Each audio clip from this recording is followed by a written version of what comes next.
안녕하십니까? 네, 함께 기도드리겠습니다. 거룩하시고 자비하신 하나님 아버지, 우리의 모든 죄를 용서해 주시고 주님의 은혜 가운데에서 살게 하여 주셔서 참으로 감사합니다. 주님께서 오시는 그 날까지 우리를 홀로 두지 아니하시고 주님께서 함께 하시며 지금도 역사하시는 이 거룩한 몸된 교회 가운데에서 함께 교제할 수 있도록 해주신 은혜 또한 더욱 감사를 드립니다. 오늘 모든 말씀과 교제를 통해서 우리의 무딘 심령을 일깨워 주시고 우리가 살고 있는 이 때가 어떠한 때인지를 알게 하여 주시며 또 하나님의 사랑을 먼저 받은 우리 각자가 주님을 섬기는 마음으로 성도를 섬기고 귀하게 여기며 또한 우리의 사랑을 통해서 이 많은 세상 사람들이 주님의 사랑과 진리를 알 수 있도록 우리의 교제를 더욱 주님의 은혜와 사랑과 기쁨이 넘치게 해주시기를 원합니다. 오늘 여러 사정으로 함께하지 못하고 있는 믿음의 식구들을 기억하시고 어디에서 무슨 일을 하든지 주님께 받은 은혜에 감사하며 이 말씀의 교제를 그 무엇보다도 귀하게 여길 수 있도록 그들의 심령 또한 일깨워 주시기를 원합니다. 말씀을 통해서 더욱더 주님을 배워가고 또 이 세상과 구별된 거룩한 마음, 그러한 신앙 가질 수 있도록 하여 주시고 또 우리 주변에 있는 많은 잃어진 영혼들을 참으로 불쌍히 여기며 우리가 먼저 그들에게 다가가서 주님께 받은 이 값진 진리의 말씀을 담대하게 전하고 또 지혜롭게 나타낼 수 있도록 우리의 모든 삶을 주관해 주시기를 원합니다. 오늘의 말씀을 성령님께 의지합니다. 우리를 사랑하시는 예수님의 이름으로 기도드렸습니다. 아멘. 네, 우선 신약성경 누가복음 7장을 찾으시겠습니다. 누가복음 7장 1절부터 10절까지를 제가 천천히 읽어드리겠습니다.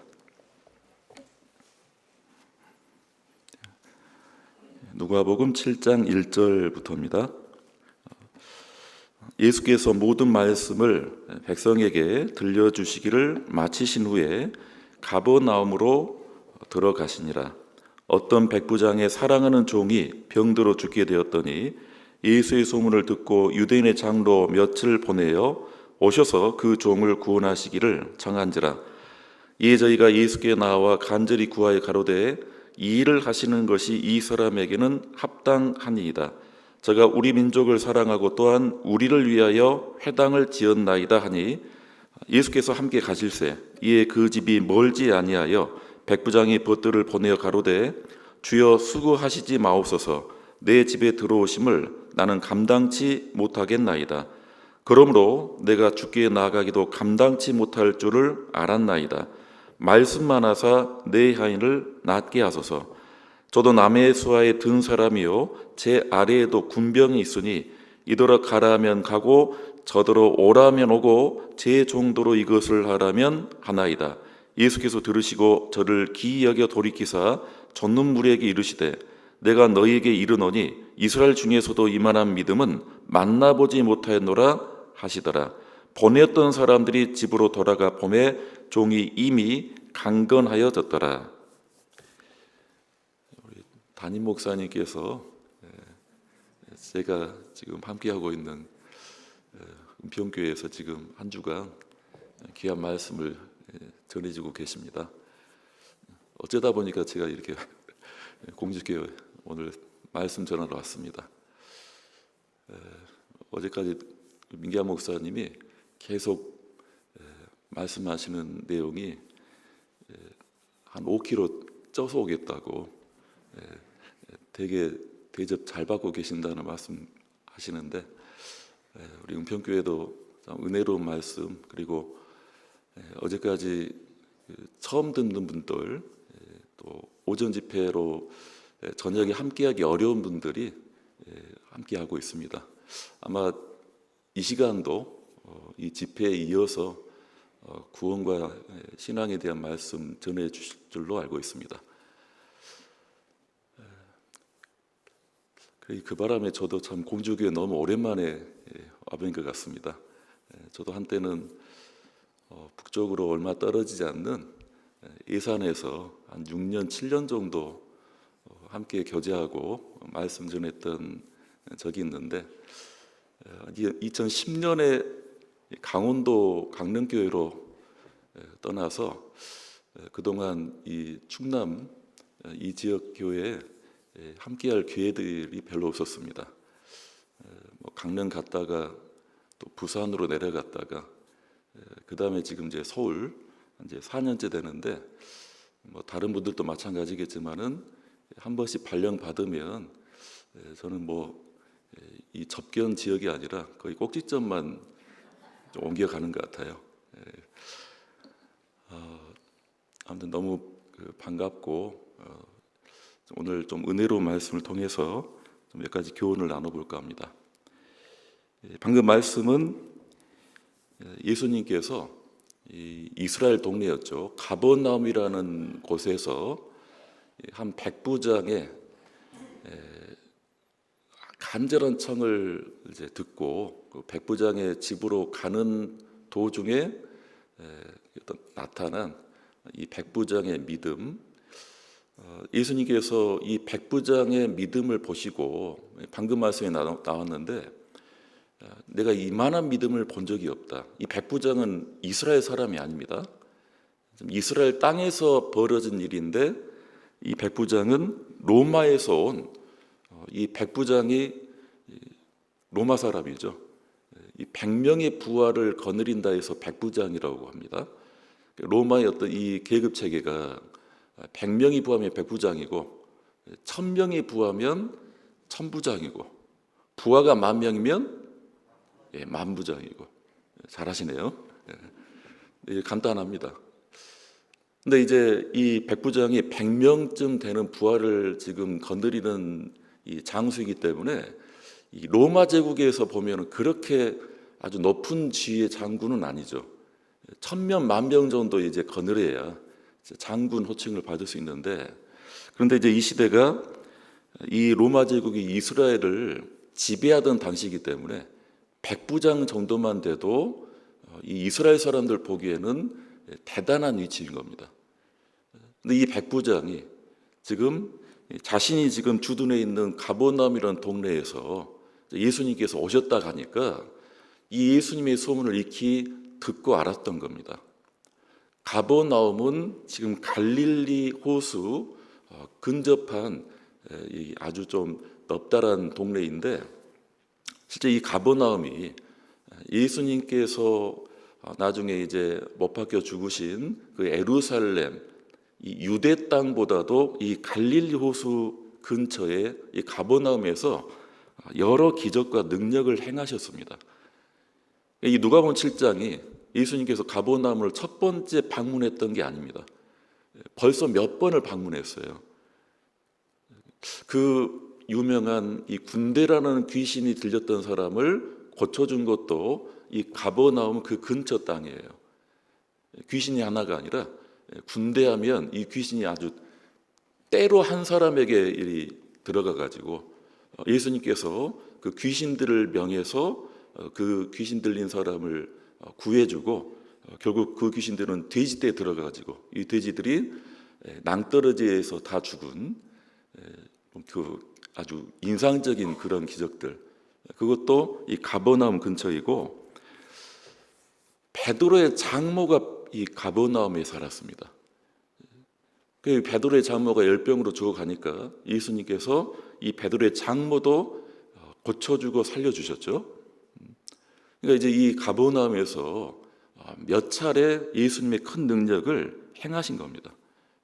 지붕을 뜯어내 가지고 중풍병자를 어렵게 내려서 예수님께서 그 중풍병자를 살려주신 것, 회당장 야이로의 딸도 죽었는데 그 야이로의 딸도 살려주신 것, 다 가버나움입니다.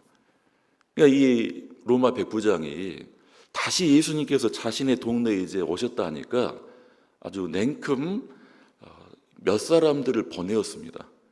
간절한 마음으로. 그 이유가 이 백부장의 집에서 누군가 병들어 죽게 되었던 거예요. 누가 죽게 되었냐면 이 백부장의 부인도 아니고 백부장의 자식들도 아니고 로마에서 데리고 왔던 이 부하 100명 로마 군인도 아니고 누가 죽게 되었냐면 누가 죽게 되었습니까? 종이죠, 종. 우리에게는 종하면 우리도 물론 한 100년 전, 200년 전쯤에 조선시대에 머슴을 부렸고 하인을 이렇게 일시켰고 노비가 있었고 천민이라는 어떤 그런 제도가 있었지만 진짜 이 누가복음 2000년 전 예수님 당시에 종이라는 어떤 이 신분 개념과 우리가 부렸다는 그 하인들의 개념은 좀 달라요. 그래도 우리 조상들은 부리긴 부렸어도 물론 이 노비는 결혼해서 자녀를 낳고 손자를 봐도 태어날 때부터 노비가 되는 겁니다. 그런데 실제 그 노비의 생명을 함부로 하진 않았어요. 우리 조상들은. 그러니까 아무리 뭐 양반이라 해도 무슨 일 때문에 그 노비를 좀 혼을 내도 그 노비를 때려 죽이면 그러면 국법으로 엄히 다스렸답니다. 우리나라는 그렇게 했습니다. 그런데 로마 제국은 전혀 그렇지 않았습니다. 로마 제국은 예수님 당시에는 이 로마족이 얼마나 부흥했는지 당시 로마라는 그 국가, 로마시에 로마 시민보다도 한 3배나 더 많은 노예들을 그렇게 거느렸대요. 로마 제국이 너무나 부흥했던 당시이기 때문에. 그러다 보니까 이 노예들을 어떻게 부렸냐면 뭔가 나이가 들고 병들고 허약하고 그렇게 시름시름 앓다가 뭐 집에서 죽는다면 굳이 뭐 장례 뭐 치러주지도 않고 뭐 어떻게 애타한 마음도 없이 내일 아침에 다시 일어나 가지고 저기 이제 시장 가 가지고 노예 또 몇 사람 돈 주고 사오면 되는 겁니다. 그러니까 마치 노예들을 집에서 기르고 일시키는 가축 정도로 그렇게 이제 대한 거예요. 그러니까 얼마나 이 노예가 비참한 존재입니까? 그러니까 우리가 생각하는 그런 어떤 종과 하인의 개념이 아니라는 겁니다. 그런데 이제 이 누가복음 보면 이 백부장이 이 종을 그냥 병들고 아프니까 그 신통한 능력 있는 예수님 오셨다니까 뭐 고쳐보자 그냥 호기심으로 예수님을 청했던 것이 아니에요. 2절을 한번 다시 보십시오. 누가복음 7장 2절. 어떤 백부장의 사랑하는 종이 병들어 죽게 되었더니 누가 사랑했다는 거예요? 백부장이 누구를요? 종을 사랑했다. 뭔가 아꼈는지 이 종이 어떤 이 백부장의 존재인지 몰라도 두 사람 간에 어떤 관계가 있는지 몰라도 이 백부장 주인이 자신의 종을 사랑하는데 이제 병들어 죽게 되어서 가만히 있을 수가 없으니까 예수님을 청했던 겁니다. 자식을 위해서 예수님을 청할 수도 있고 같은 로마 사람 자기 부하를 위해서 청할 수도 있겠지만 실제 종 한 사람 죽어간다고 당시에는 종이 죽어서 주인이 내버려둬도 누가 뭐라 하지 않고 비난할 일도 없었고 그런데 이 백부장은 종 한 사람 죽어가는 것을 보지 못했던 거죠. 이 백부장은 예수님께 자신의 어떤 믿음을 보이기 위해서 종을 위해서 예수님을 부른 것이 아닌데도 예수님께서 이 백부장의 믿음을 확인하기 전에 먼저 봤던 것은 이 로마 백부장이 대체 어떤 심성의 인격의 소유자길래 종이 죽어가는데도 그 거룩하신 능력의 예수님을 그렇게 애타게 청할까? 예수님은 이 백부장의 믿음을 보기 전에 먼저 이 백부장의 마음을 먼저 봤던 거죠.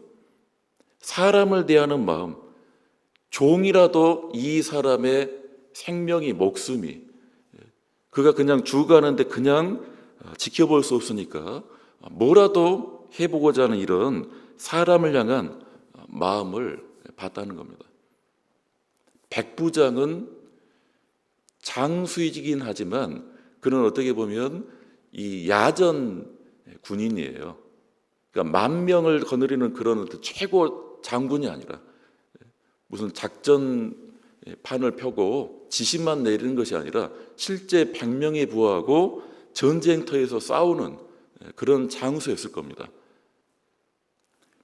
로마가 여러 나라를 지배하고 전쟁을 하는데 최근에 미국 어떤 이 연구소에서 이 인류가 그동안 휴대로 썼던 무기 중에 미사일이나 총알 말고요, 뭐 이 대포나 이런 폭탄 말고 사람이 휴대에 의해서 손으로 직접 사용해서 죽이는 무기들 중에 가장 많은 사람을 살상했던 무기가 뭔지 그것을 이제 리스트로 1위부터 10위를 이렇게 뽑았어요. 그 안에는 이제 뭐 가까운 일본의 그 사무라이 칼도 나오고 이 사람이 휴대하는 칼이죠.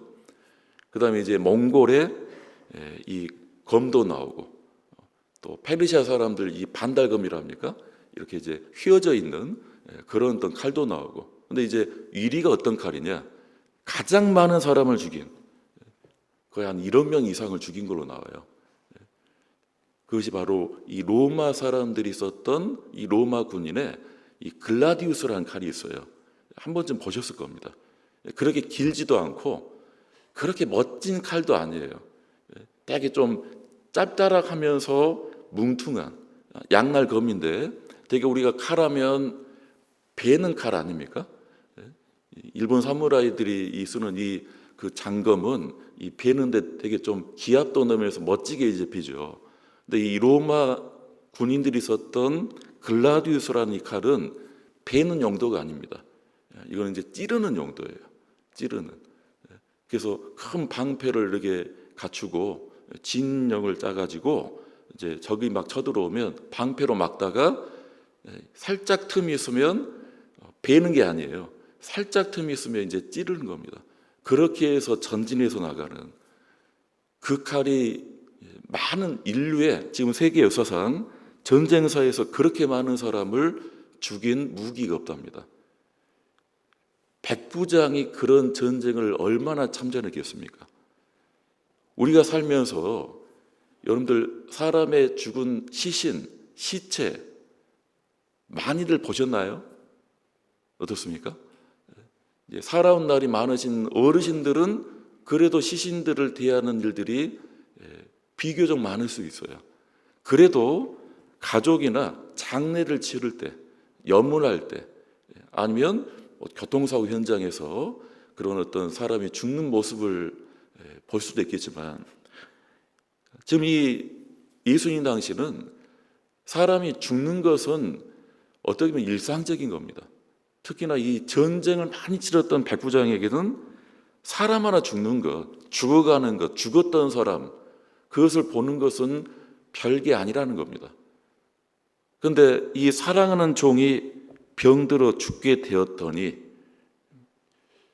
이 종을 어떤 마음으로 왜 사랑했는지는 몰라도 어쨌든 이 주인 백부장이 자신의 종이 죽어가니까 볼 수 없던 거죠. 여러분들 카타콤베라고 들어보셨을 거예요.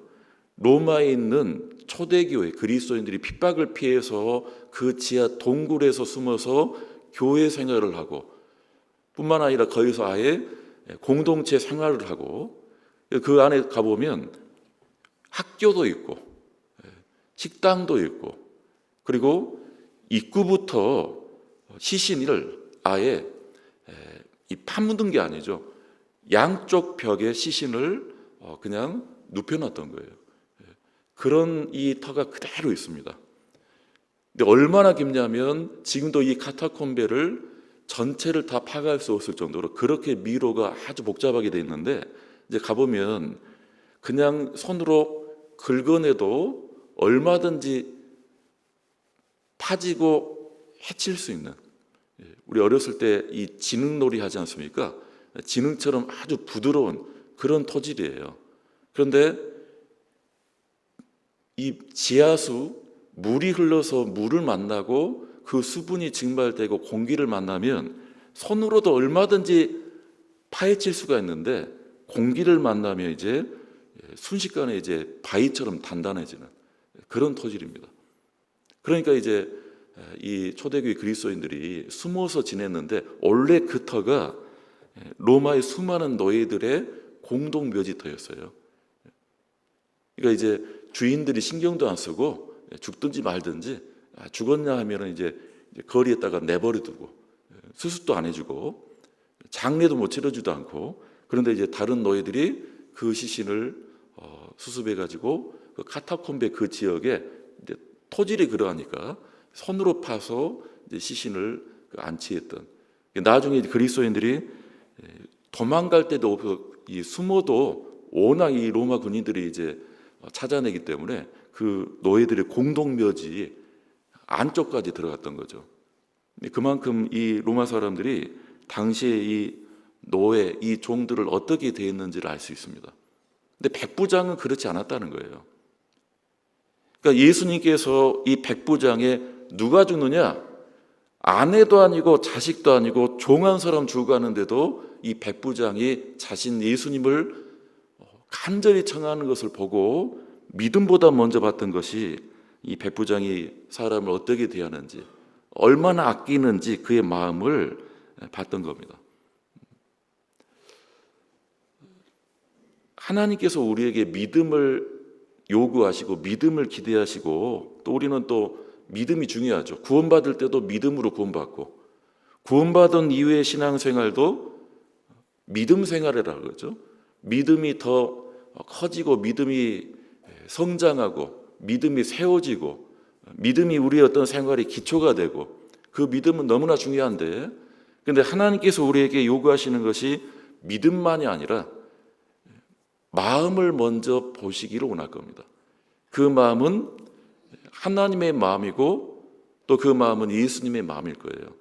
사람을 어떻게 대하는지, 어떻게 여기는지. 잠깐 이 누가복음 7장을 잡아놓으시고 사도행전 20장을 봐볼까요? 신약성경 사도행전 20장.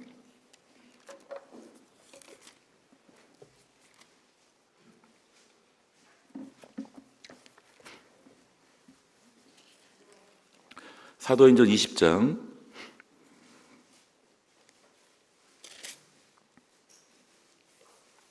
25절부터 제가 읽겠습니다. 25절. 보라, 내가 너희 중에 왕래하며 하나님 나라를 전파하였으나 지금은 너희가 다 내 얼굴을 다시 보지 못할 줄 아노라.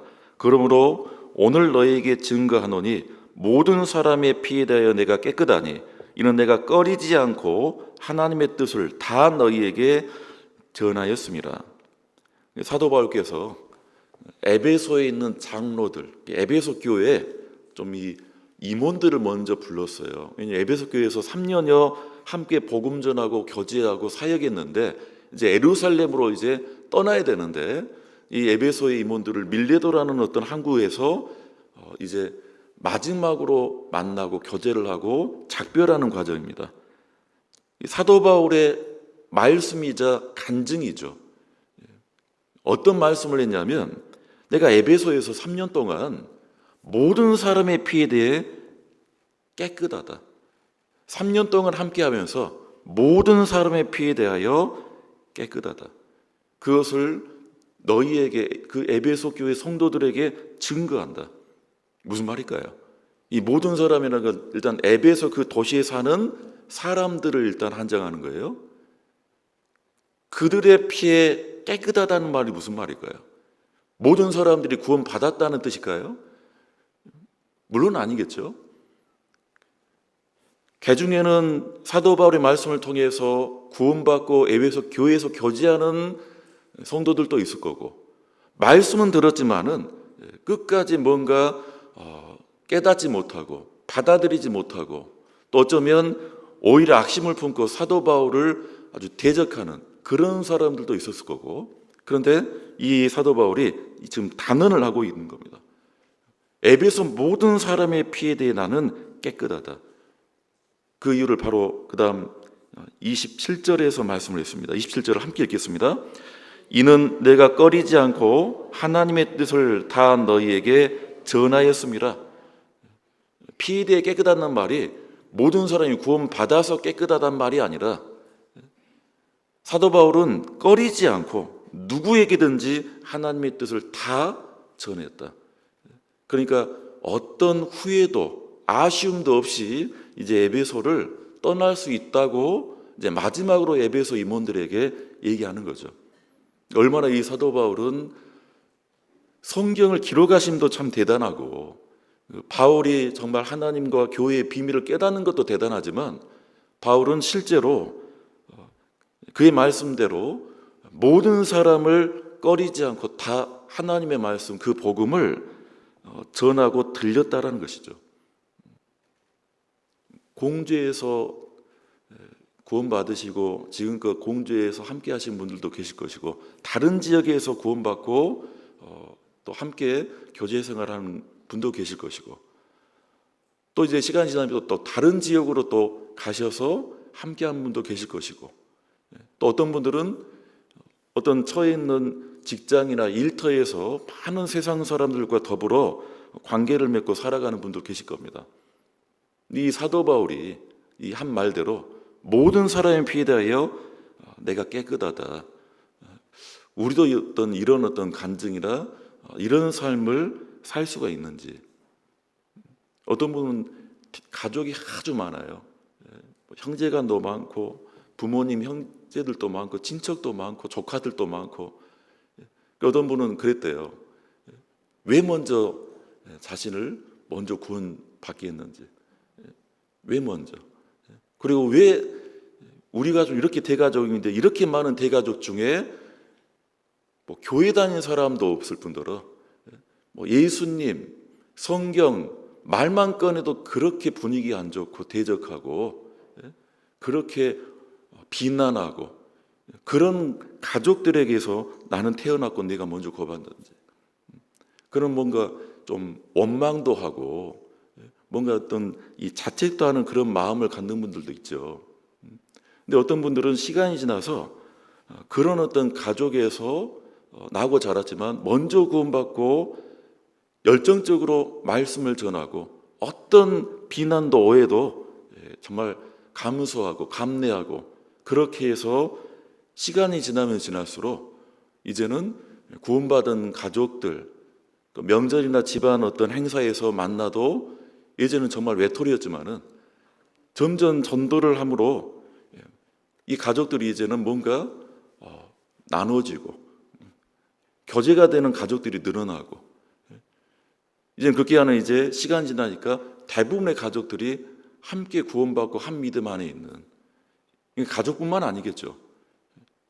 본인이 살고 있는 어떤 지역 동네에서 신앙생활을 하는데 제가 이전에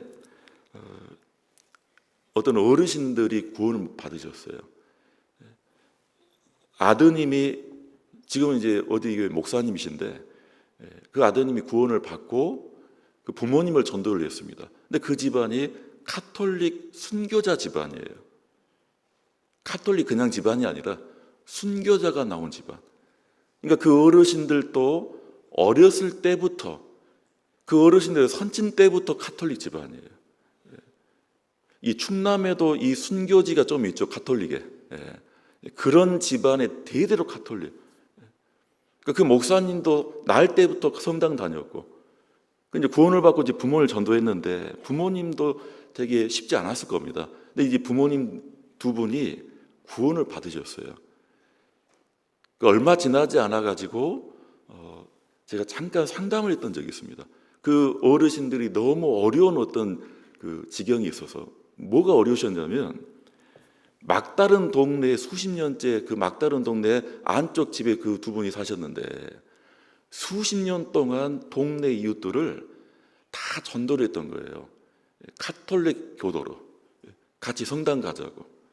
그래서 수십 년 지나니까 그 어르신 사는 그 동네 막다른 골목에 있는 한 N7 이 세대가 다 똑같은 성당, 똑같은 카톨릭 신자가 됐던 거죠. 그런데 이제서야 이제 아들 따라 교회 가서 말씀 배워보니까 진짜 예수님께서 모든 죄를 영원히 다 용서했다는 걸, 이 복음을 깨닫고 구원받고 이제 교회를 나가게 됐는데 너무 지금 난감하다는 거예요. 수십 년 동안 가기 싫다는 사람들 성당 데리고 갔는데 이제는 저분들이 이제 교회를 나간다니까 얼마나 원망 듣겠냐는 거예요. 어렵다는 거죠. 근데 이제 그 아드님하고 이제 그 어르신들이 뭔가 좀 시간이 지나면 지날수록 정말 주님을 섬기는 마음, 교회 안에서 더 말씀 안에서 채워지고 그분들의 어떤 삶이 바꿔지고, 처음에는 많은 비난을 받았을 겁니다. 저 나이 드신 분들 가기 싫다는데도 이 성당 그렇게 끌고 가더니 이제는 나중에 보니까 이제 교회를 나가네. 본인들은 다 성당 신자가 되는데 그럼 어떻게 했어요? 그런데 그 어르신들, 이제 이웃들이 한 분, 두 분 이제는 이제 우리 교회에서 복음 말씀 듣고 점점 구원받은 하나님의 자녀가 되는,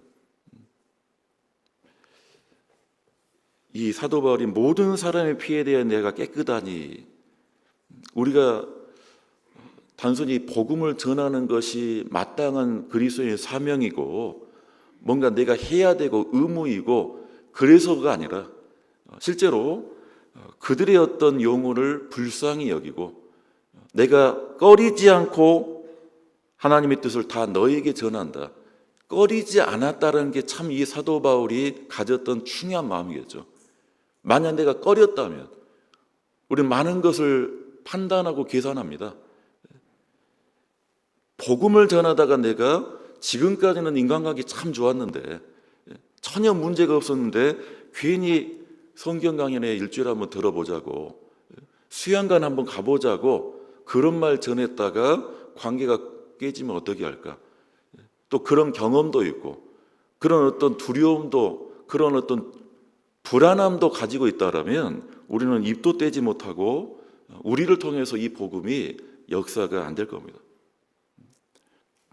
말씀을 전파하라는 주님의 명령, 또 말씀을 전해야 된다는 이 어떤 그리스도인에서의 의무와 사명 이전에 그 영혼이 얼마나 불쌍한지, 그가 내 부모님이든지 내 자녀든지 내 친족이든지 나와 아주 오래됐던 친구이든지 어떤 관계든지 간에 참으로 이 백부장의 마음처럼 죽어가는 사람을 두고 볼 수 없는, 예수님은 백부장의 믿음보다 이 백부장의 마음을 먼저 봤다는 거죠. 예전에 어떤 지역에서 이제 전도인 부름을 받고 이제 직장을 정리하고 교회에 이제 들어오게 돼요. 저는 이제 전도인으로서 처음 뵀던 분이었는데 그분 별명을 알게 됐어요. 직장 생활 때 별명을. 그분도 직장 생활 중에는 몰랐던 거예요. 한 20년 가까이 직장 생활 하다가 이제 교회에 들어오게 됐는데 그 정도 되니까 그 회사 기업체 좀 대기업 다니셨던 분이에요. 그래서 차장 직급에서 이제 그만두게 됐는데 내 모르다가 이제 마지막 직원들이 송별 이 회식을 이렇게 열어주고 이제 선물도 이제 전달하고 그 과정에서 알았대요. 어떤 직원이 이제 귓속말로 얘기했답니다. 차장님, 좀 이제 그만두게 돼서 참 아쉬운데 우리들끼리 차장님 몰래 불렀던 별명인데 혹시 들어보셨나요? 그러니까 이제 이분이 그랬대요. 아니 나 같은 사람도 별명이 있냐고. 별명하니까 이 목사님이 또 이 순수한 마음에 인기가 있는 사람들 별명이 있으니까 애칭인 줄 알고 뭡니까 하니까 아이 차장님 우리끼리 커피 한 잔 차장으로 불렀습니다. 왜 제가 커피 한 잔입니까? 내가 커피 좋아하지도 않는데. 아니 사장님이 지금 함께 하면서 오후 시간이 좀 나른할 때 이 직원 한 사람 어깨 두드려서 커피 한 잔 합시다. 예전에 이제 따라가 보면 자판기 커피 이렇게 손에 이제 내밀면서 그 의자에 앉아가지고 1시간이고 2시간이고 무슨 말을 한가 왔다 갔다 들어보면 노아가 어떻고 이스라엘이 어떻고 뭐 마지막 때가 어떻고 성경이 어떻고, 근데 그 커피 한 잔 받아가지고 꼼짝없이 차장님 그 얘기 듣고 있는 직원들은 나중에 보면 차장님 그 교회 다니더라는 거예요. 그래서 우리끼리 별명을 붙여가지고 교육시켰다는 거예요.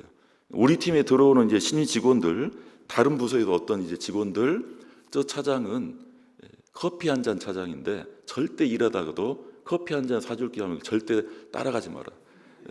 그 커피 한 잔 받는 순간부터 이제 코에 깨가지고 그 교회 다닌다고.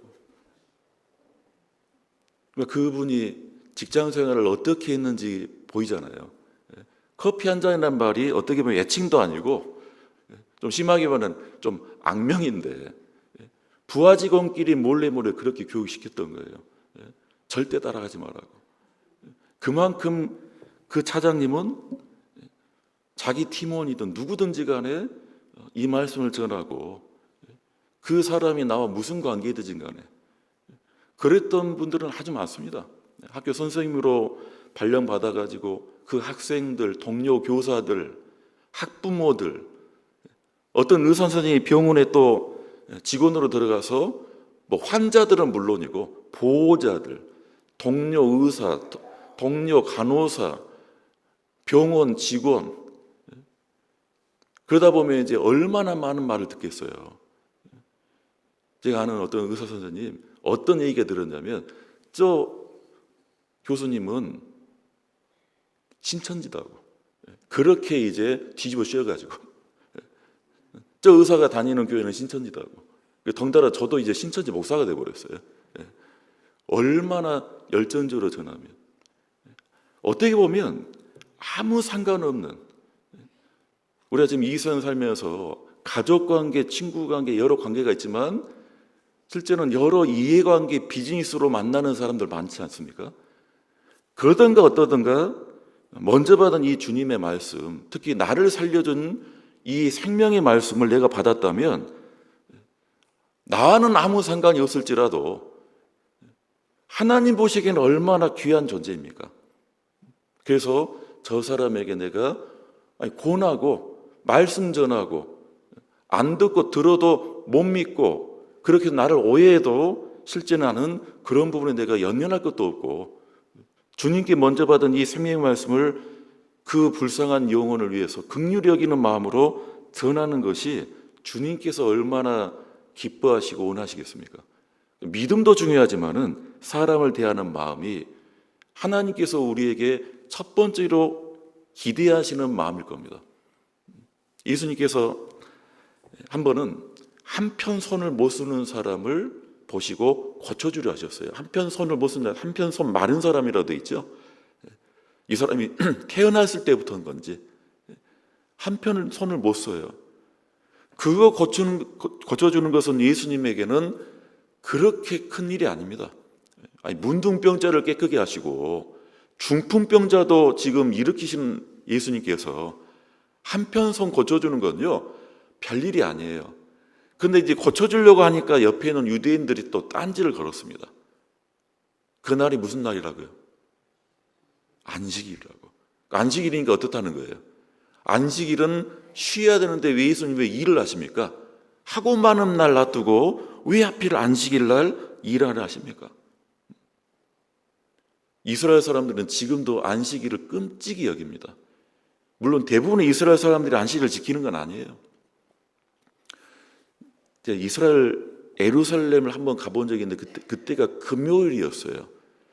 이스라엘 사람들은 금요일 저녁부터 안식일로 여기지 않습니까? 금요일 저녁 식사를 하려고 하는데 그때 이 이스라엘 그 랍비들 그 모자부터 구두까지 시커먼 옷 입고 있는 그 랍비들이 식당까지 들어와 가지고요 막 종을 막 울립니다. 왜 저런 거 봤더니 이제 안식일 시작됐으니까 커피를 먹지 말라고. 커피를 먹지 말라고. 그냥 물어봤어요 가이드한테. 아니 뭐 이스라엘 율법에 커피 먹지 말라는 게 뭐 구약에 써 있습니까? 왜 저 랍비가 커피 먹지 말라고 종을 울리고 다니느냐? 커피가 문제가 아니라 이제 그네들은 이 커피를 블랙으로 먹지 않고 우리식으로 보면 이제 설탕하고 프림이죠. 근데 이제 이 이스라엘 외국은 설탕 프림이 있는 게 아니라 우유가 이제 있어요. 그러니까 우유를 못 먹게 하기 위해서 커피부터 절대 금한다는 거예요. 우유는 왜 문제가 되느냐? 우유를 먹으면 음식의 반찬에 메뉴에 이제 고기가 들어오는데 그 고기하고 우유가 이 배 속에서 위에서 섞여버리면 안 되니까. 율법에 그런 말씀 있잖아요. 그 새끼를 어미젖에 삶지 말라. 이 사람들 얼마나 지독하게 이 율법 말씀을 고지고대로 지금 지키려 합니까? 그러니까 커피를 마시면 우유를 찾게 되고 우유가 들어와 가지고 메뉴로 나온 고기 한 덩이라도 좀 먹으면 이 뱃속에서 삶아질까 봐. 그래서 먹지 말라고 하는 거예요. 이게 사람 심리는 또 희한한 게 있잖아요. 커피 마시지 말라면 평소에 커피를 즐기지 않더라도 커피가 그렇게 생각이 나요. 그러니까 이스라엘 사람들도 랍비들 종치고 돌아다니면 되게 싫어하더라고요. 막 짜증내는 거예요. 흥을 깬다고. 예수님이 한편 손 마른 사람 고쳐주려 하니까 옆에서 지금 딴지거는 유대인들이 딱 그거였습니다. 근데 예수님이 그들에게 아주 중요한 간단한 질문을 하나 던졌습니다. 봐보실까요? 마태복음 12장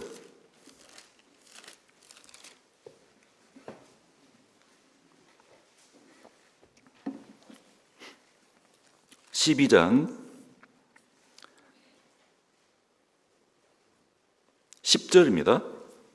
한편 손 마른 사람이 있는지라 사람들이 예수를 송사하려 하여 물어가로되 안식일에 병 고치는 것이 옳으니까 예수께서 가라사대 너희 중에 어느 사람이 양 한 마리가 있어 안식일에 구덩이에 빠졌으면 붙잡아 내지 않겠느냐. 자, 12절을 함께 읽겠습니다. 사람이 양보다 얼마나 더 귀하냐. 그러므로 안식일에 선을 행하는 것이 옳으니라 하시고. 이스라엘 사람들은 안식일은 안식하는 거고 하나님이 일하면 안 된다고 했으니까 그것을 이제 고지고대로 어떻게 보면 껍데기만 지금 보고 있는 거죠. 근데 예수님 지금 안식일의 선을 행하는 것이 안식일을 지키는 것이고 그 선이 뭡니까? 한편 손 마른 사람을 고쳐주는 거예요. 한편 손 마른 사람은 안식일 아니라 그 다음 날부터 평생을 안식했어요. 어떻게 보면 일할 수가 없었어요. 한편 손 마른 사람은 자기 그 불구가 이 장애를 극복하고 그 손으로 일하는 것이 진정한 안식을 누리는 겁니다. 그러니까 예수님께서 안식일 날 이 한편 손 마른 사람을 고쳐주는 것이 오히려 안식일을 행하는 것이고 누리는 거예요. 근데 이제 중요한 질문 하나를 했습니다. 사람이 양보다 얼마나 더 귀하냐? 사람과 양 중에 무엇이 더 귀하냐가 아니에요. 그건 다 알아요. 사람 양 중에 누가 더 귀하죠? 이거는 뭐 초등학생들도 다, 유치원생도 다 압니다.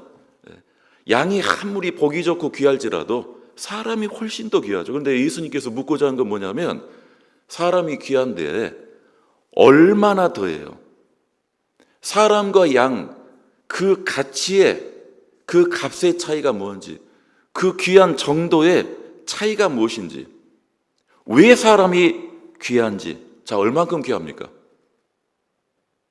뭐 양은 4발 달리고 양은 말도 못하고 양은 사람이 키워주고 양은 뭐 글자도 모르고 예절도 모르고 문화도 없고 양은 짐승이고 뭐 사람이야 말도 하고 예절도 있고 문화도 있고 지식도 있고 만물의 영장이고 그런 정도가 예수님께서 요구하시는 답이 아닙니다. 사람과 양 중에 당연히 사람이 귀한데 얼만큼 귀하냐? 이 답은 하나님을 모르는 사람은 이 정답을 말할 수 없습니다. 하나님을 아는 사람, 하나님이 영이시고 영이신 하나님께서 다른 어떤 피조물 짐승보다도 사람을 왜 귀하게 여기시는지, 하나님 앞에 왜 사람이 귀하죠? 말할 수 있고 기도하고 교회 다니고 뭔가 예절을 알고가 아니죠? 하나님은 다른 피조물은 그렇게 창조하지 않고 사람만이 유일하게 하나님의 닮은 형상대로 지음받은 영이신 하나님이 사람에게만 영을 부여해 주셨습니다. 자기 닮은 자식이면, 자기로 난 손주라면요, 그는 다른 이유가 없습니다. 공부를 잘하든지, 뭐 표창장을 받아오든지, 돈을 잘 버든지, 좋은 학교를 가든지, 반대로 학교를 못 가든지, 아프든지, 돈이 없든지, 무엇든지 간에 오히려 더 마음에 남고 밟히고 항상 기억나는 손주와 자녀들은요, 잘난 아무렇지도 않은 건강한 그런 자식 손주가 아니라 항상 아프고 부족하고 마음이 쓰이는 그런 어떤 자녀들이 더 이 부모의 마음으로서 더 애틋할 거예요. 하나님께서 사람을 향하는 마음은 양 10,000마리, 1,000마리, 1억 마리 있어도 사람 한 사람, 오히려 하나님은 그 사람을 더 주목하시고 더 애틋한 마음으로, 간절한 마음으로 살피실 겁니다. 근데 예수님께서 지금 이 이스라엘 사람들이 율법이 최고다, 율법대로 지켜야 그것은 온전한 사람이다, 순서가 바뀐 거죠. 하나님 무엇입니까? 율법을 지키든 그가 하나님을 어떤 마음으로 섬기든지 간에, 그가 죄인이든지 간에, 아니 세리든지 창기든지 간에, 누구인든지 간에 그가 형상대로 지음받은 하나님의 영을 가진 사람이라면 하나님은 기꺼이 그를 기억하시고 권고하시고 돌봐주시고 구원까지 하실 겁니다. 예수님께서 이 질문을 던지고, 아니 너희들도 양 한 마리가 있어가지고 구덩이에 양 한 마리가 빠지면 붙잡아 내주지 않겠냐. 근데 그날 오늘이 달려보니까 안식일이구나, 오늘은 안 되겠다, 내일 꺼내줘야지, 그랬을까요? 아니에요. 양 한 마리는요, 불쌍해서도 있지만 자기 소유예요. 자기 재산이에요. 그러니까 어떤 유대인들도 사람은 고쳐주지 말라는데 자기 양은 꺼내는 겁니다.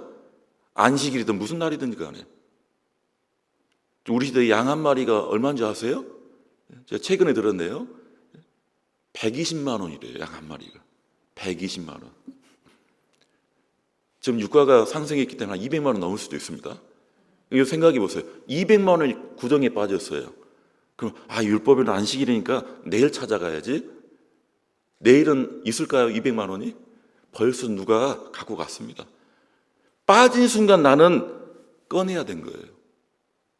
그런 이 유대인들이 이 한편 손 마른 사람은 고쳐주지 말라는 겁니다.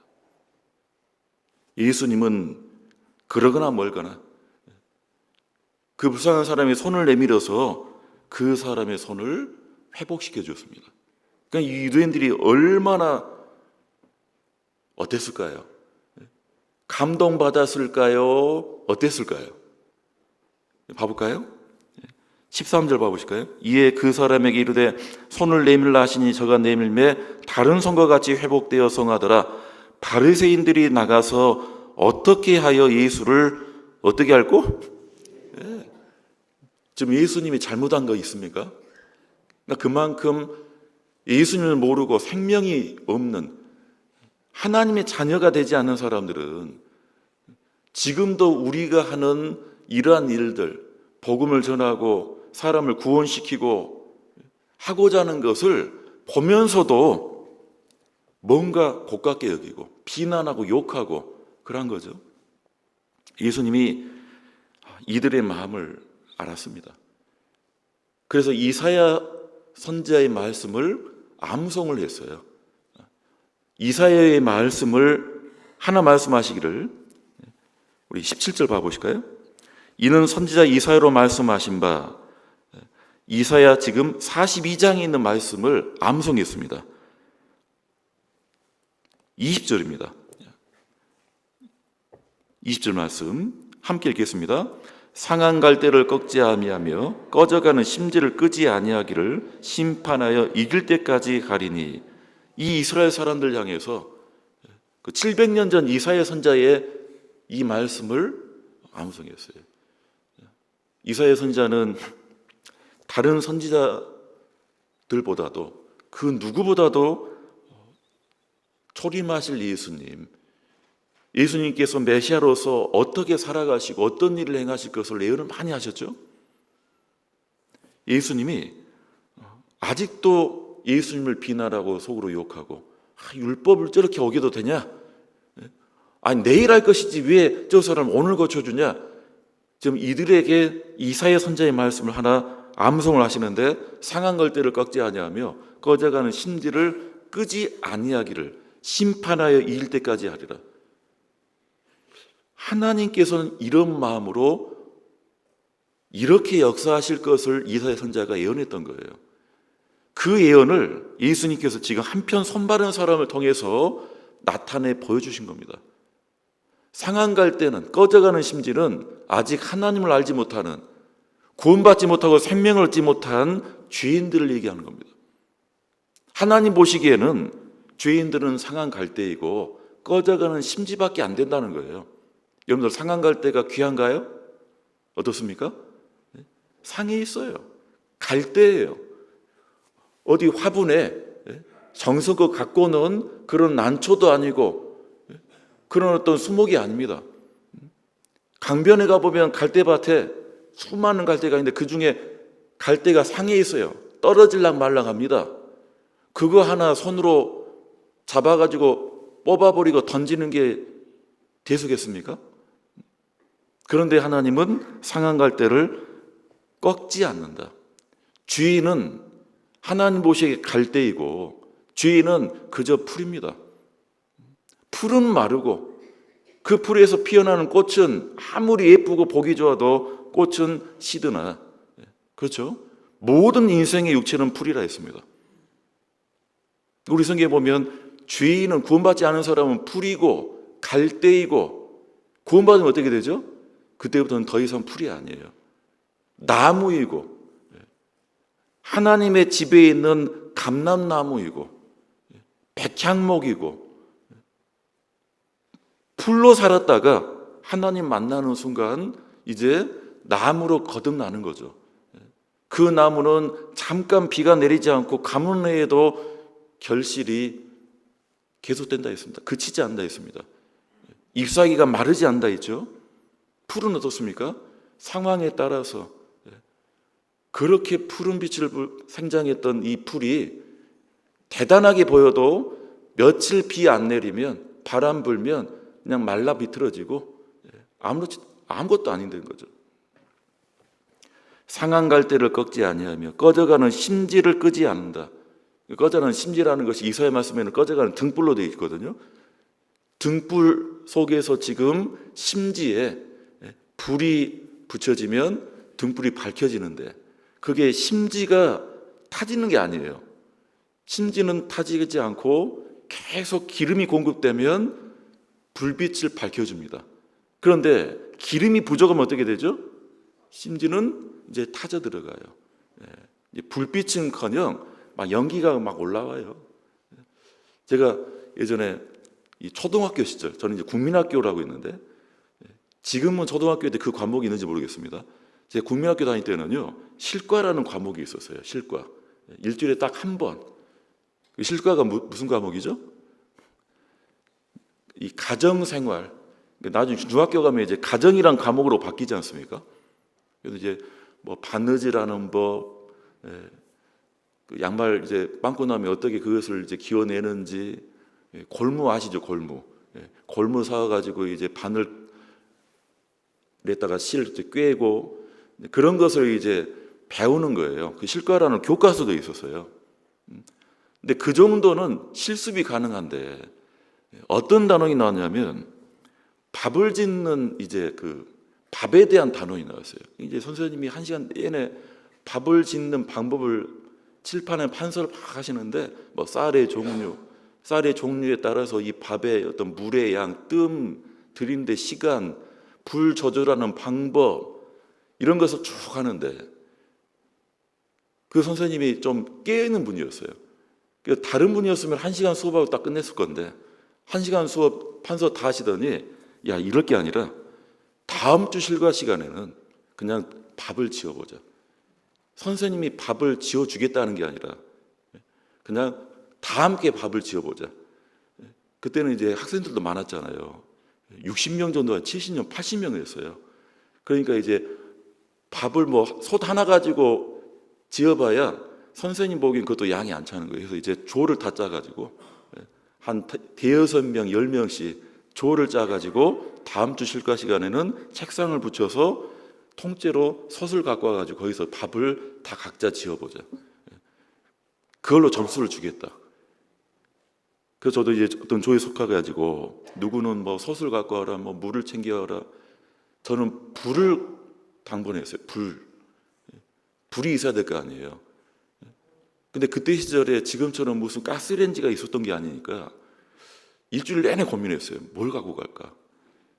아버지 등산 갈 때 쓰시는 그 버너를 갖고 가. 근데 버너는 이게 크기가 작아가지고 솥을 얹어도 이게 안 되고 어떻게 할까? 그러다가 어머니가 귀하게 쓰시는 골로를 갖고 가야 되겠다. 그때 연탄으로 밥 짓는 시대였거든요. 근데 연탄불 조금 약하거나 연탄이 없으면 골로를 썼어요. 그래서 이제 이 골로를 어머니 몰래 들고 갔어요. 학교 정문에서부터 주목을 받았어요. 아니, 쟤는 뭔데 골로를 들고 지금 학교를 오지? 제 방 교실에 들어온 순간 이제 환호가 터졌어요. 야, 골로를 갖고 올 줄 몰랐다. 그래서 저 대형이 있는 저는 무조건 밥 잘 되겠다. 그래서 이제 골로를 책상에 모아가지고 올려가지고 골로 어떻게 합니까? 지금처럼 가스처럼 이렇게 핸들 돌리면 켜지는 게 아니잖아요. 그 심지가 동그랗게 생겼어요. 그 심지 뚜껑 열어가지고 성냥을 이미 챙겨왔습니다. 성냥을 선생님도 아주 흡족하게 보는 거예요. 저도 너무 기분 좋았어요. 제 골로 제가 갖고 온 성냥으로 합법적으로 교실 안에서 성냥으로 불을 지를 수 있다는 건요. 그게 진짜 기분이 좋은 거예요. 성냥으로 딱 심지에 불을 붙였는데 불이 안 올라와요. 그럼 어떻게 해야 됩니까? 이 심지를 막 이렇게 양쪽으로 흔들어야 돼요. 흔들어도 안 돼. 다시 붙여봤어요. 그래도 안 돼요. 흔들어 봤는데 불이 아니라 연기가 올라오는데 연기 색깔이 점점 진해지는 거예요. 왜 그럴까요? 기름이 없었던 거예요. 그 어쩐지 갖고 올 때 가볍더라고요.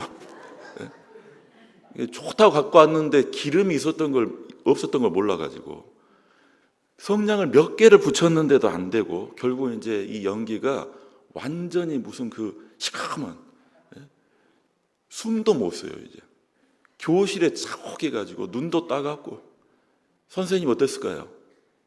처음에는 흐뭇하게 보시다가 그날 실과 수업이 다 망쳐버려요. 그러니까 저희 조하고 함께 이제 복도에서 벗었습니다. 골로는 어떻게 해야 됩니까? 애들만 밖에 나가서 벗어야 됩니까? 골로 어떻게 해야 될까요? 선생님이 얼마나 화났는지 빨리 저 골로 밖으로 빼서 치워버리라고. 나중에 제가 이 마태복음 12장 20절을 보고 그때 생각이 났어요. 하나님의 마음이 꺼져가는 심지를 끄신다고 끄지 않는다고요. 꺼져가는 심지라는 건 뭐냐면 우리 잠언 말씀에 보면 게으른 사람은 이에 초 같고 눈에 연기 같다. 잠언의 게으른 사람이라는 것은요 하나님 보시기에 죄인입니다. 왜 하나님이 죄인과 함께 할 수가 없느냐? 왜 천국에 들이지 않으시고 지옥으로 내던지시냐면 결국 하나님과 함께 하고자 해도 그 죄인은 이에 초 같고 그 시린리에 그 산성의 초가 들어가면 얼마나 힘들어요. 그냥 뱉어내버립니다. 눈에 연기 같다. 눈 따갑게 하고 눈물 나게 하고 아주 거슬리고 함께할 수 없는 그런 존재가 죄인이란 것입니다. 그런데 하나님께서는 지금 이 땅의 역사가 되는 한 꺼져가는 심지를 끄지 않는다.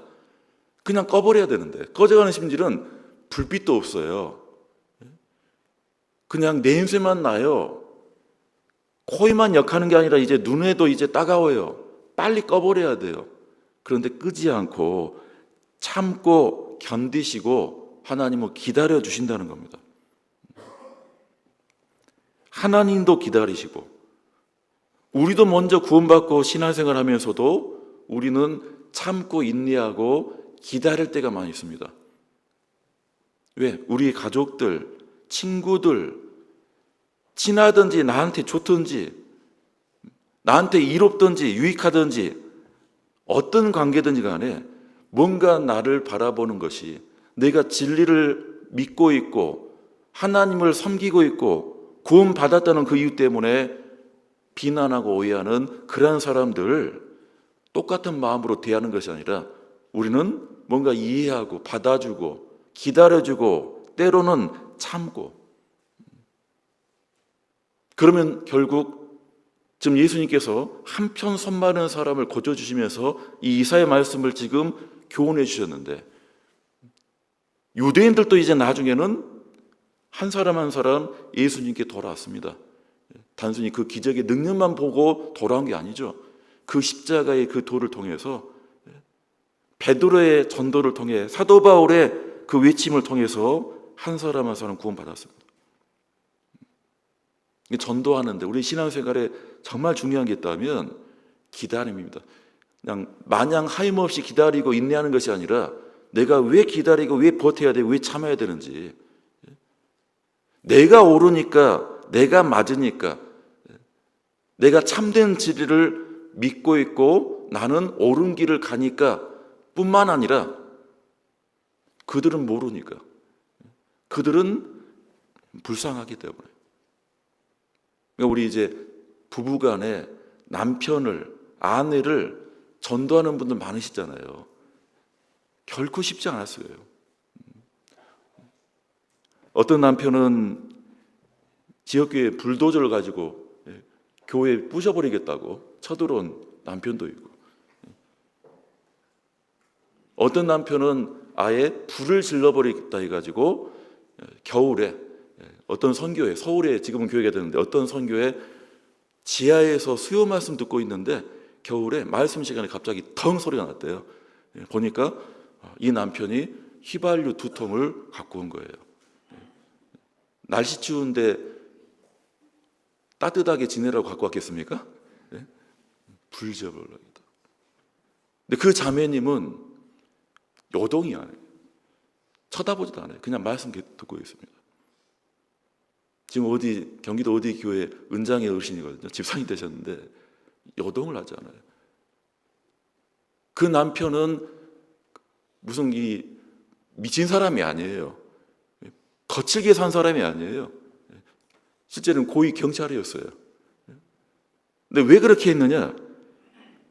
경찰 생활하면서 많은 그 이단 사이비 때문에 집안이 망가지는 그런 경우들을 너무 많이 봐가지고 내 집사람 아들 둘, 왜 저렇게 잘못됐다는 그 교회에 가서, 그래도 이제 수요일 날 보니까 교회도 아니고 어디 지하에서 그냥 어디 상가 건물 지하에서 비디오 틀어놓고 보는 진짜 이단이 맞나가 보다. 어떤 말을 해도 안 되니까 이제 작심을 하고 아주 뭔가 이 극단적인 모습을 보이면 부끄러워서 결국 교회 안 나가겠지. 그래서 휘발 2통을 갖고 갔는데 그 자매님은 남편을 너무 잘 아는 사람이에요. 저 사람이 휘발유 2통을 갖고 왔어도 절대 라이터로 땡기지 못할 거다. 겁먹은 사람들은 옆에 있는 성도들이었어요. 그 형제님들이 얼마나 놀랐는지 그분을 데려다가 슈퍼에 데려가서 진정시키고 캔 음료수 사드리고, 그분이 나중에 구원받고 지금 은장회장으로 계세요. 그러니까 우리는 구원받고 교회 안에서 만나면 이분은 정말 처음부터 말씀 받아들이고 구원받고 그렇게 적합하게 합당하게 살아오셨겠지, 절대 아닐 겁니다. 예전에 어떤 자매님이 주일마다 교회 오시는데 남편이 아직 구원도 안 받았고 남편이 한 번도 말씀 한 하루 들어본 적이 없어요. 너무나 무심하고 강팍하고. 그런데 교회 왔는데 대집회를 이제 그 몇 주 앞두고 그 교회에서 플랜카드로 집회 플랜카드 문구가 뭐였냐면 오늘도 당신은 혼자 오셨습니까? 그걸 이제 강당에 딱 붙여놓은 거예요. 그러니까 평소에도 항상 마음 한쪽이 무거운데 주일만 가면 이제 그 문구가 보이는 거예요.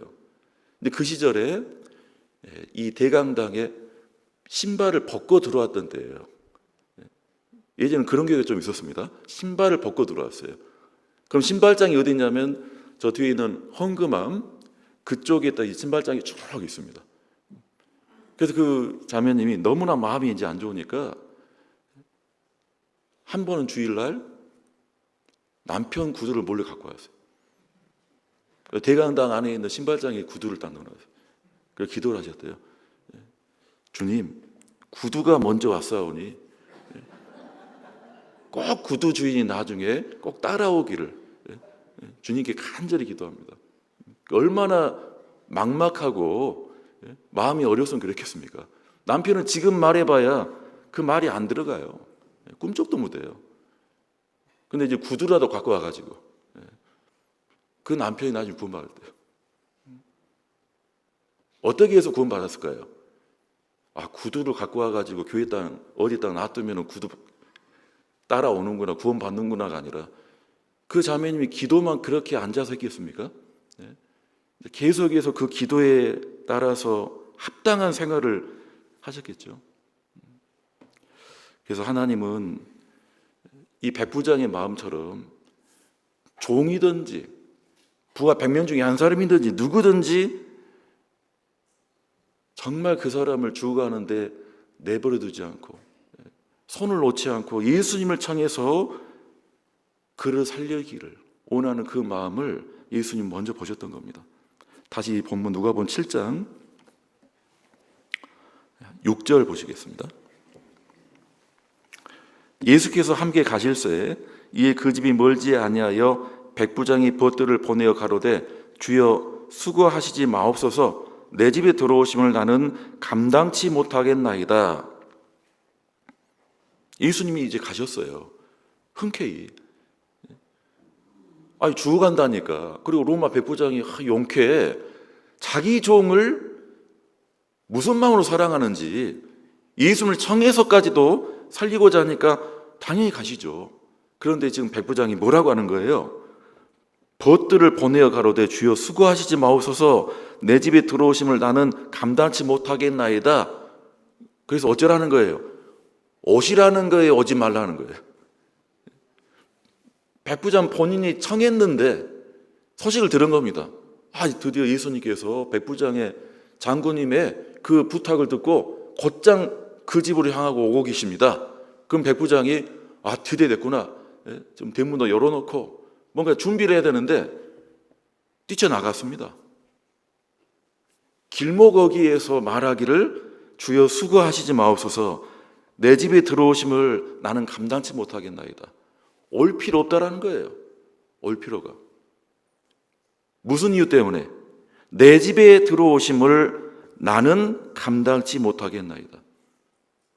백부장은 어떻게 보면 그 시절에 로마의 장군이고 지배자이고 유대인들 땅이지만은 유대인들도 함부로 상대할 수 없고 번접할 수 없는 그런 주의인데 이 백부장은 예수님을 로마 제국의 백부장으로 대하는 게 아니라 자신을 어떻게 지금 여기는 겁니까? 감당할 수 없습니다. 죄인으로서 얼마나 겸손한 마음입니까? 예수님을 어떻게 여기고 있죠? 다른 유대인들은 저 요셉 목수의 아들이고 베들레헴에 태어났고 갈릴리 사람이고 갈릴리 사람들하고 어울리고 배움도 없고 그저 예수라고 그렇게 무시하고 깔보고 더 나아가 율법을 지금 하나씩 무시하고 대적하고 몇 번씩 돌 들다가 말았어요. 돌로 쳐 죽일까 말까 마음으로도 뭔가 비난하고 백부장은 어땠습니까? 나는 감당치 못하겠나이다. 예수님은 이 백부장을 믿음 보기 전에 또 뭘 먼저 봤냐면 이 백부장이 얼마나 겸손한지 결국 이 종을 예수님이 능력으로 살려주십니다. 예수님의 능력이 역사하기까지 백부장의 믿음만이 아니라 이 백부장이 종을 살리고자 하는 그 마음과 주님을 대하는 이 겸손한 그 낮아진 마음을 보신 겁니다. 겸손이라는 이 말이요. 겸손이라는 이 말이 히브리 말로는 아다마라 그래요. 아다마. 무슨 말하고 좀 비슷한가요? 아다마? 아담. 맞아요. 아담이라는 이름의 뜻도 흙이에요. 본뜻이 흙. 아다마라는 이 겸손이라는 히브리 말도 흙이란 뜻입니다. 흙에서 왔답니다. 우리 영어에 사람, 인간, 영어 단어 뭐가 있습니까? 휴먼 그러죠, 휴먼. 라틴어에 후무스라는, 이 발음이 이제 나중에 이렇게 바뀐 건데, 후무스라는 이 라틴어 뜻이 흙이랍니다. 인간은 그 본질은 흙입니다. 그런데 겸손이라는 영어 단어가 또 있어요. humility라 그래요. 그럼 이 후무스라는 단어에서 좀 똑같은 어원에서 지금 계속 파생된 얘기죠. 그러니까 결국 이 겸손이라는 것은 낮아지고 어디까지? 이 땅에까지. 땅에까지 낮아지는. 예수님께서 발을 씻겨주시면서 요한복음 13장 말씀에 너희도 서로 발을 씻겨주라 했습니다. 그 발에 뭐가 묻었는데요? 발에 흙이 묻었습니다. 무릎을 꿇고 다른 사람의 발을 씻겨주는 것은 단순한 사랑과 어떤 존경과 주님의 명령을 따르는 것이 아니라 그 안에는, 그 중심에는 그 발에 묻어있는 흙을 씻어주고 닦아주기 위해서 내가 먼저 이 땅에 무릎을 꿇고 내 무릎에 땅이 그 흙이 묻어도 개의치 않고 다른 사람을 위해서 섬기는 겸손은 결국 땅에 한없이 낮아지는 그런 마음과 같겠죠. 유대 납비들이 교훈하기를 뭔가 인생의 큰 어려움과 시련과 절망과 이유할 수 없는 그런 고통 가운데 있을 때, 막막하고 우울하고 힘들 때 호주머니 양쪽 2개, 호주머니에 돌멩이 2개를 놓고 다니라 했대요. 그게 랍비의 교훈이었대요. 뭔가 막막하고 힘들 때 왜 세상은 이러고 내 인생이 이럴까? 그러면 호주머니 한쪽에 돌멩이를 꺼내가지고 이 돌멩이 하나를 창조한 분이 누구냐? 사람은 결코 아니죠. 우리 인간은요, 지금 현대과학이 얼마나 대단하다 해도 우리는 이 돌멩이 하나도 이해 못하고 있습니다. 현대과학, 현대물리학의 가장 최종 목표는 그 돌멩이 하나를 쪼갤 수 없는 단위까지 쪼개는 것이 현대물리학의 목표예요. 숙제예요. 근데 아직 이루지 못했어요. 근데 이 돌멩이 하나라도 창조하신 분은 내가 섬기고 있는 창조주 하나님이시죠. 또 한쪽 호주머니에 있는 돌멩이를 꺼내서 그럼 나는 누구냐?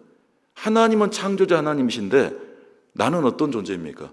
나는 결국 죽으면 내 손 안에 있는 이 하나 돌멩이 한 줌 흙으로 변해버릴, 내가 지금 이 육신이 얼마나 건강하고 멋지고 아름답고 매력있고 대단하다 하더라도 내 이 육신을 사는 집이 크고 좋고 세련되고 타고 다니는 차가 신차이든 어떤 차이든 간에 결국 내가 언젠가 죽어버리면 나는 결국 이제는 화장이 많이 대세죠.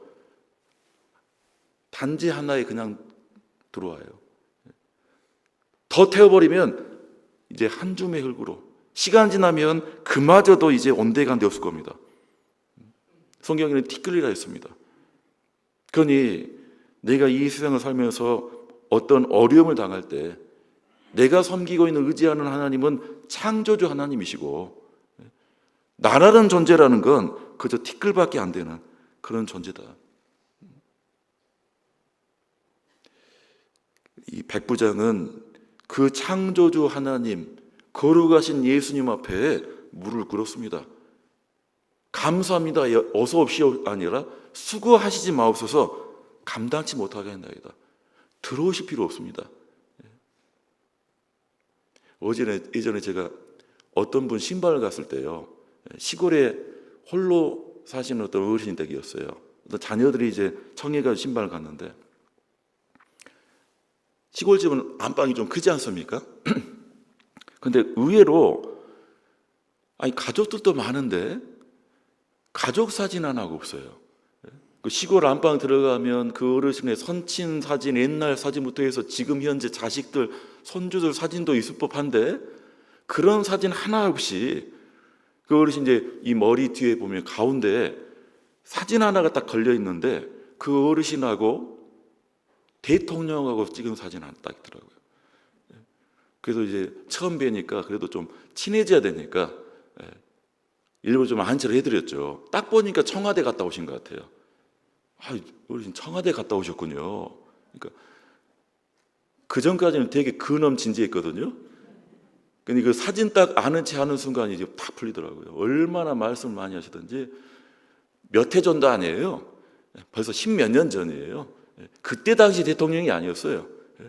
그래서 이제 새마을 무슨 연수 지도자들 모아가지고 전국에서 뽑혀가지고 관광버스 몇 대에 나눠 타서 이제 청와대를 갔는데 말이 안 끊겨요. 청와대를 가가지고 식당에서 이제 몇백 명 홀에서 식사를 하는데 대통령 식사를 같이 했는데 식사 다 끝나고 한 사람 한 사람씩 악수하면서 찍은 사진이 적어다고. 그날 대통령 몇백 명 함께 점심 식사했습니다.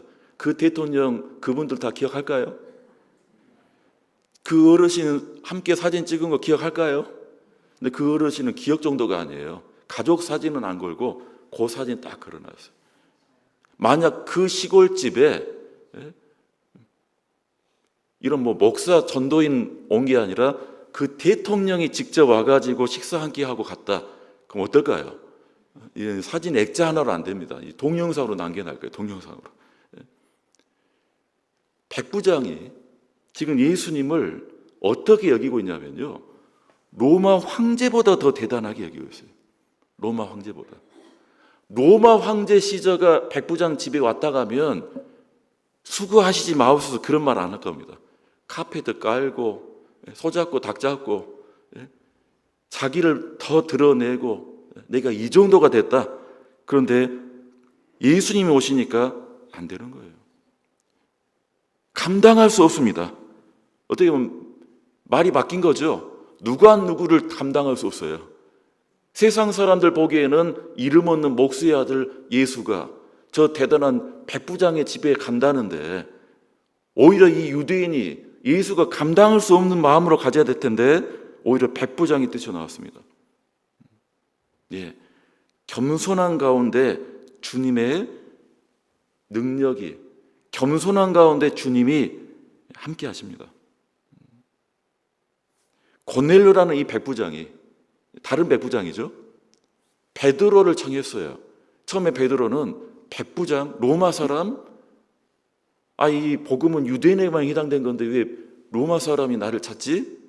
하다가 결국 그 청함받고 갔죠. 고넬료 집에 들어간 순간 이 베드로가 깜짝 놀랐어요. 왜냐하면 이 고넬료도 이 누가복음 7장의 백부장만큼 얼마나 하나님 앞에 겸손한 자인지 베드로가 확인되었습니다. 사도행전 10장을 봐보실까요? 사도행전 10장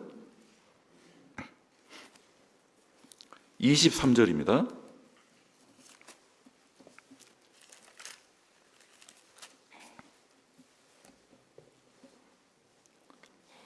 (23절) 베드로가 불러들여 유숙하게 하니라. 이튿날 일어나 저희와 함께 가서 요빠 두어 형제도 함께 가니라.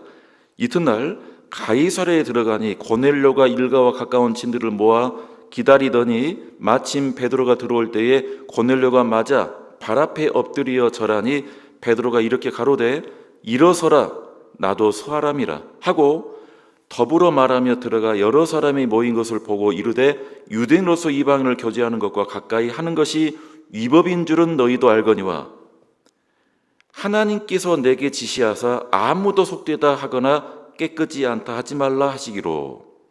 이 고넬료 이 백부장 집에 갔어요. 베드로는 실제 처음에는 탐탁치 않게 생각했어요. 이 로마인이 나하고 무슨 볼 일이 있어가지고 나를 부르지? 베드로가 지금 전하고자 하는 이 복음은 이스라엘 사람에게만 해당된 걸로 생각했습니다. 이때까지는. 그런데 이 고넬료 백부장이 25절 보세요. 마침 베드로가 들어올 때 고넬료가 맞아 발 앞에 엎드려 절하니 베드로 깜짝 놀란 거예요. 이때만큼은 그렇게 생각한 겁니다. 야, 이 로마인이 이 우상 섬기고 잡신을 섬기는 이 로마인 이교도가 또 나를 뭐라고 나한테 절하고 나를 섬기나? 이 베드로가 이제 한마디 했죠. 나도 사람이다. 일어나라. 나도 사람이다. 일어나라. 그런데 바로 뒤이어 말하는 이 고넬료의 말은 다른 거였습니다. 베드로 사람을 높이고 섬기고자 절했던 것이 아니라 이런 마음으로 베드로를 아주 극진히 대했던 거예요. 33절 보시죠. 33절 함께 읽겠습니다. 내가 곧 당신에게 사람을 보내었더니 오셨으니 잘하였나이다. 이제 우리는 주께서 당신에게 명하신 모든 것을 듣고자 하여 다 하나님 앞에 있나이다. 이 마음으로 베드로에게 전한 거예요. 어떤 마음이죠? 지금 베드로가 하나님이고 베드로가 신이고 베드로 그 사람을 섬기는 것이 아니라 고넬료도 잘 알죠. 지금 베드로는 이때 당시 직업이 뭐였어요? 세상적으로 전직 어부였죠. 전직 어부. 이제는 어부가 아니에요. 세상 사람 보기에는요, 이 사람은 이제 백수입니다. 그리고 그의 민족은 유대인, 로마인은 지배자로서 왔고, 이 젊은 베드로 세상 사람 보기에는 절할 일도 없고 함께 겸상할 그런 처지도 없습니다. 그런데 고넬료는 어떤 마음으로 했냐면 우리는 주께서 당신에게 명하신 모든 것을 듣고자 하여 다 누구 앞에 있나이다? 하나님 앞에 있나이다. 베드로가 전하는 그 말씀은 이제 하나님의 말씀이고 바로 이 베드로가 전하는 이곳은 하나님이 임재하시고 하나님을 대하는 마음으로 이 고넬료는 그 두려운 마음으로 베드로에게 절을 했다는 거예요. 이 말을 듣고 베드로가 반신반의했지만은 이 고넬료가 하나님을 알고 믿고 이제 복음을 받아들이기에 준비가 된 것이 확인된 겁니다. 고넬료 이런 마음으로 베드로의 말씀 들으면 구원 받겠습니까? 안 받겠습니까? 구원 받고도 말 남죠. 이렇게 낮아진 마음으로 겸손한 마음으로 이 베드로를 청해서까지도 말씀을 듣고자 하니 그래서 이 고넬료가 베드로를 통해서 구원받은 최초의 이방인이에요. 교회 역사상 베드로도 깜짝 놀랐고 당시 예루살렘 교회도 이 고넬료의 구원받은 이 역사를 전해 듣고 깜짝 놀라고 찬송했습니다. 다 하나님 앞에 있나이다.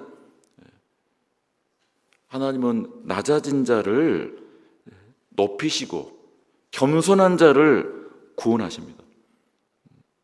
백부장이 예수님을 낮아진 마음으로 창조주 하나님, 구원자 예수님으로서 만왕의 왕으로서 그러게 대하니 당연히 지금 집에서 병들어 죽어가는 이미 죽었어요. 나중에 보니까 이 병 들어서 이 종이 죽었어요. 살려내신 겁니다. 이 영국의 빅토리아 여왕이라는 시대에 영국의 별명이 붙여졌어요. 해가 지지 않는 나라. 영국은 섬나라인데 영국이 얼마나 많은 다른 나라 땅을 지배했는지 영국의 이 파송된 공무원들이 인도고 아프리카고 하도 많으니까 해가 지지 않는 나라. 빅토리아 여왕 시대에 그 나라가 얼마나 번성했는지. 지금도 아프리카 땅에 보면요, 바다처럼 큰 호수가 하나 있는데 그 호수 이름이 빅토리아 호수예요. 참 대단해요. 사람들은 자기가 만든 것도 아니에요. 자기 땅도 아니었어요. 근데 빅토리아 호수로 딱 해놓은 거예요. 그런데 이 빅토리아 여왕이 신앙심이 되게 좋았대요. 그래서 이 영국 백성들이 우리 여왕님 때문에 세계 여러 나라를 지배하고 우리나라도 경제적으로 아주 부흥하고 그리고 이 여왕님은 교회도 잘 다니시고 기도도 잘하시고 독실하시고 신앙심도 대단하시고 이 여왕이 말년에 이제 자신의 어떤 그 인기 지지율을 좀 높여보려고 신방을 계획했어요. 영국 런던에 홀로 사는 어떤 할머니, 그 지역 동네에서 또 신앙심으로 아주 정평이 난 홀로 사시는 할머니, 그 누추한 그 작은 집에 내가 방문하리라. 일정 잡아라. 그래서 방문을 했어요. 이미 이 여왕은요, 지금 의도한 게 있어요. 딱 가니까 집도 좁죠. 그 할머니가 얼마나 놀랬겠습니까? 그래서 황송한 마음으로 이 여왕한테 뭐 식사 대접할 건 없고 차 한 잔 내드렸어요. 그 차 한 잔 하면서 이제 담소를 나누는데 벽에 그림이, 예수님 그림이 딱 하나 그려져 있어요. 이 여왕이 이제 물어봤습니다. 할머니 이 집에서 홀로 몇 년 사셨습니까? 예, 제가 수십 년, 한 3, 40년 될 겁니다. 이 집에 사시는 동안 지금까지 드나들었던 손님 중에 가장 귀한 손님은 누굽니까? 그러니까 할머니가 뭐 고민할 것도 없어요. 아유, 당연히 여왕님이시죠. 아니, 저 사는데 누가 왔겠습니까? 여왕님이 지금 이 집이 만들어지고 제가 사는 동안 가장 귀한 손님이십니다. 이 여왕이 이렇게 대답할 줄 알았던 거예요. 아닙니다. 할머니가 지금 섬기고 있고 지금 그림으로 지금 걸어놓은 이 예수님이 가장 귀한 분이죠. 할머니가 아닙니다. 여왕님이 가장 귀한 손님이십니다. 아, 여왕이 아닙니다. 예수님이시죠. 옆에서 신하들이 보면서 탐복한 거예요. 야, 우리 빅토리아 여왕님은 아주 정치도 잘하시지만 신앙심도 이렇게 독실하시고 마음도 겸손하시고 탐복하고 있는데 여왕은 이걸 노렸던 거예요. 근데 할머니는 끝끝내 아니라는 거예요. 옥신각신하다가 할머니가 정색을 했어요. 하도 말을 안 받아주니까 예수님은 손님이 아닙니다. 이 집의 주인이십니다. 이 집의 가장 귀한 손님은 당신이고 이 집의 주인은 예수 그리스도입니다. 이 여왕이 뒤통수 맞은 거예요. 차 다 마시겠습니다. 그만 가시오. 우리가 진정한 경배와 섬김은, 우리 인생이라는 어떤 이 집 주인은 누구십니까? 우리가 겸손이라는 것은 다른 게 아니죠. 어떤 필요할 때만, 어떤 상황에서만 주님을 거룩히 여기고 인정하고 살아가는 것이 아니라 우리가 살아가는 모든 삶의 모든 순간에 내 인생이 누구 것인지, 누구로 비롯되었고 누구로 말미암는 것인지, 누구의 소유인지 그것을 인정하는 것이 참된 경배와 섬김이고 그것이 겸손의 마음일 겁니다. 백부장은 예수님이 누구신지를 안 거예요.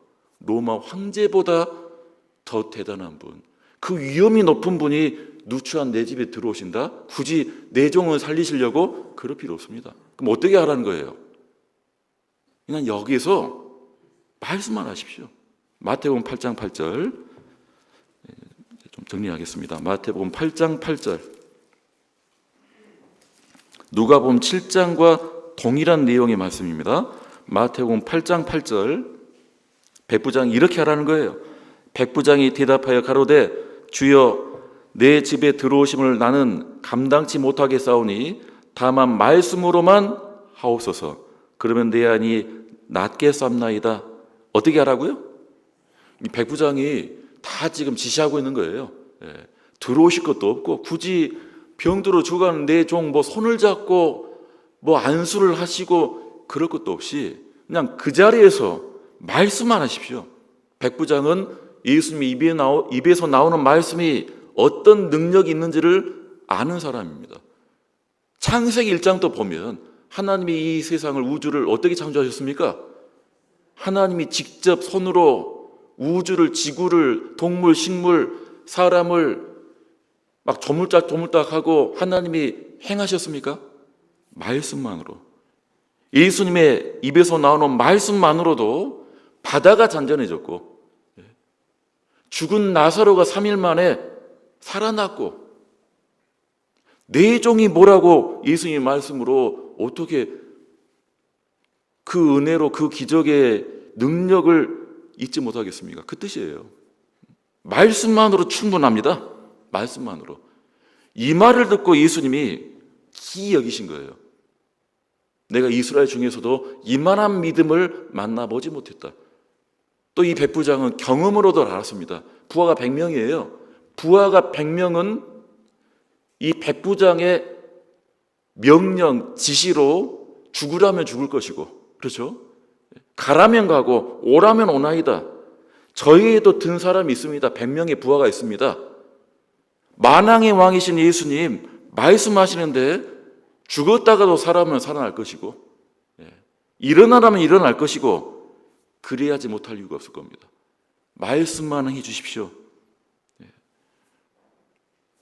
불뱀에 죽어가는 이스라엘 사람들에게 모세를 통해서 하나님 뭘 명하셨습니까?